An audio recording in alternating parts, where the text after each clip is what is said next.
ఆలోచించండి మిత్రులారా. సో ఆ క్రమంలో ఏమంటున్నా, ప్రతిదీ రాజకీయం చేస్తున్నారు. రెండోది యొక్క మా హయాంలో ఏమంటది నిర్మలా సీతారామన్ ఏమంటది చూద్దాం. ఏమంటది, we have not had one major terrorist attack in this country after 2014. Nirmala Sitharaman అప్పుడు డిఫెన్స్ మినిస్టర్ ఉండి ఇప్పుడు ఫైనాన్స్ మినిస్టర్ అయింది. ఓకే, 2014 నుంచి మన దేశంలో ఒక్క దాడి జరగలేదు అంటున్నారు.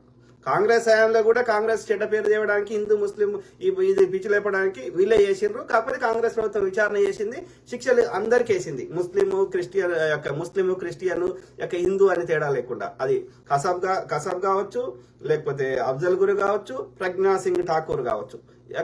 ఇది చట్టం తన పని తాను చేసుకుంది కాంగ్రెస్ హయాంలో. దోషులకు శిక్షలు పడ్డాయి, విచారణ జరిగినాయి. అది భక్తులు కావచ్చు. ఓకే, కానీ 2014 నుంచి ఇన్ని దాడులు జరిగినాయి, ఒక్క దాని మీద విచారణ జరగదు, దోషులకు శిక్షలు పడి. అంటే అర్థమైంది,